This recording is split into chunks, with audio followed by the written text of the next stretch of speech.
Everyone, আমি আমার বাঙালি রান্নাবাটিতে আবার হাজির হয়ে গেলাম আরেকটা নতুন রেসিপি নিয়ে। আর আপনারা সকলে কেমন আছেন? ইনশাল্লাহ আপনারা সকলে ভালো আছেন, আমিও ভালো আছি। তাই ভাবলাম যে আপনাদের মাঝখানে আবার একটা নতুন রেসিপি নিয়ে আমি হাজির হয়ে যাই। নতুন রেসিপিটা হচ্ছে এই যে বেগুন দেখতে পাচ্ছেন, বেগুন দিয়ে আজকে মোরলা মাছের চচ্চড়ি করে দেখাবো। আর আমার ভিডিওগুলো কে কোথা থেকে দেখছেন প্লিজ আমাকে কমেন্ট করে জানাবেন, তাহলে আমিও আপনাদেরকে ধন্যবাদ জানাতে পারবো। আর যেনারা আমার চ্যানেলে নতুন বন্ধু আছেন প্লিজ আমার চ্যানেলটাকে সাবস্ক্রাইব করবেন, লাইক করবেন, কমেন্ট করবেন। আর আমার রেসিপিগুলো কেমন লাগছে সেটাও আপনারা কমেন্টের মাধ্যমে জানাবেন। এই যে আমি 3 পিস বেগুন নিয়েছি, এই বেগুনটাকে আমি মোরলা মাছ দিয়ে চচ্চড়ি করে দেখাবো।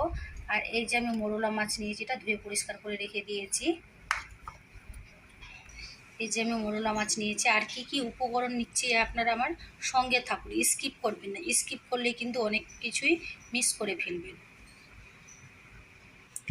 এই যে দেখেন বেগুনগুলোকে আমি এইভাবে কুচি কুচি করে পেঁয়াজের মতো কেটে নিয়েছি, এটা ধুয়ে ভালোভাবে পরিষ্কার করে নিয়েছি। আর এই যে আমি দুটো বড় সাইজের পেঁয়াজ কুচুনো নিয়েছি, কাঁচা লঙ্কা নিয়েছি, যে যেমন ঝাল খাবেন সেই হিসাবে ঝালটা দেবেন।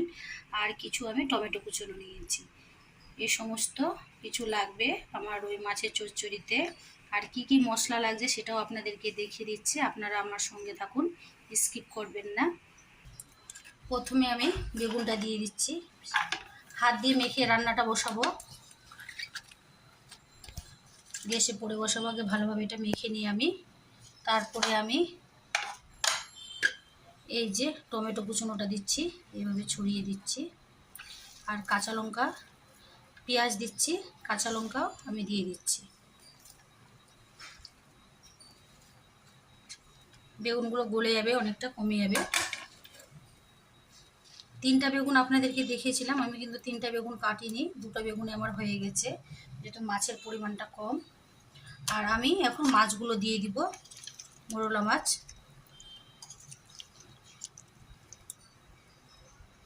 যে দিয়ে দিলাম।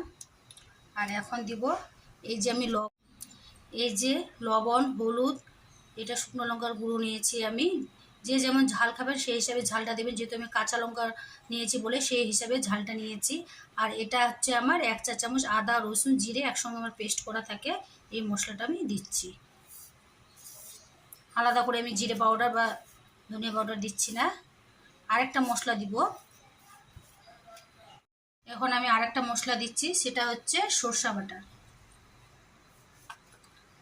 2 চা চামচের মতো দিব আমি, বেশি দিব না।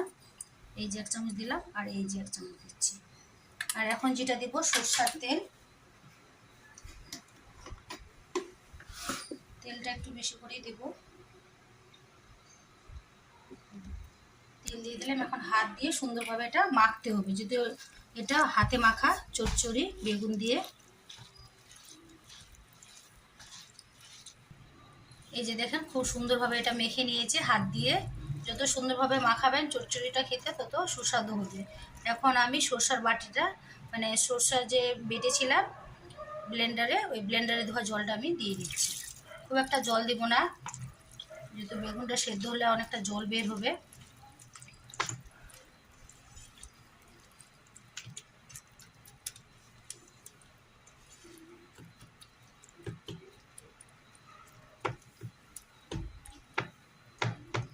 আপনারা চাইলে এটাতে গন্ধরাজের পাতাও দিতে পারেন, গন্ধরাজ লেবুর পাতা, তাহলে ফ্লেভারটা আরও ভালো হবে। আমার কাছে নেই।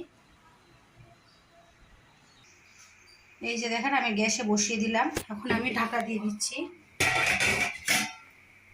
এই যে আমি ঢাকা দিয়ে দিলাম, এটা আমি এখন রান্না করে নিই, কিছুক্ষণ পরে ফিরে আসছি। আবার আমি কিছুক্ষণ পরে ফিরে আসলাম। তরকারিতে বলক দিয়ে এসছে, এই ঝোলটা থাকবে না, তেলটা উঠবে, তখন আমি এটা অফ করবো। এইভাবে প্যানটাকে নাড়িয়ে নিচ্ছি, তলাটায় সিটি না যায়। আর এই রান্নার মাঝখানে আপনারা লবণ ঝালটা চেক করে নেবেন।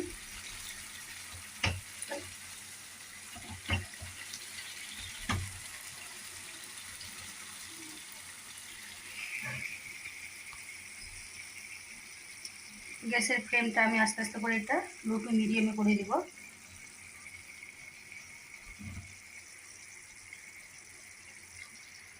আমি তাহলে আবার কিছুক্ষণ পরে ফিরে আসছি। এই যে আমি একটা গন্ধরাজ লেবু নিয়েছি, এর সবুজ অংশটা একটু হালকা করে ক্রাশ করে নিব। আমি ভেতরে সাদাটা নিব না, তাহলে তেতো হয়ে যাবে। আমার কাছে গন্ধরাজ লেবুর পাতা নেই বলে আমি গন্ধরাজ লেবুর খোসাটাকে রান্নাতে ইউজ করব। এই যে দেখেন আমি এইভাবে একটা গ্রেটার দিয়ে গ্রেট করে নিলাম। আর এই যে দেখেন সাদা অংশটাকে নিয়ে আমি সবুজটাকে নিয়েছি করে, এটা এখন আমি রান্নাতে দেব।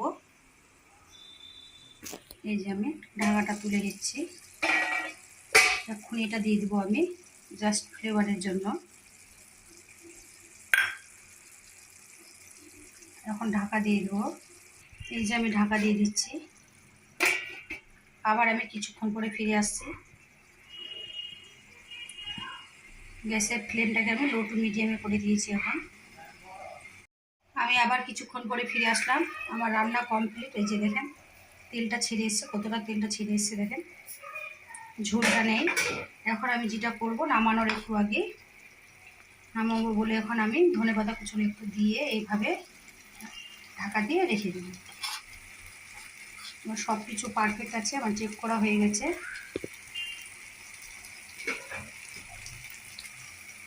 এই যে আমি ঢাকা দিয়ে দিলাম, এক্ষুনি আমি গ্যাসটা অফ করে দেব। এই যে দেখেন গ্যাসটা আমি অফ করে দিলাম, রান্না কমপ্লিট। ঠান্ডা হয়ে আসলে এটা আপনাদেরকে আমি পরিবেশন করে দেখাচ্ছি। এই যে দেখেন আমার রান্নাটা প্রায় ঠান্ডা হয়ে এসছে, আপনাদেরকে দেখাচ্ছি। রান্না একদম কমপ্লিট আর খেতে খুবই ভালো হয়েছে। আপনাদেরকে আমার রেসিপিটা কেমন লাগলো প্লিজ আপনারা আমাকে কমেন্ট করে জানাবেন। আর পুরো ভিডিওটা দেখবেন, স্কিপ করবেন না, স্কিপ করলে কিন্তু অনেক কিছু মিস করে ফেলবেন। আর কে কোথা থেকে ভিডিওগুলো দেখছেন সেটাও আপনারা আমাকে কমেন্টের মাধ্যমে জানাবেন, তাহলে আমি আপনাদেরকে ধন্যবাদ জানাতে পারব।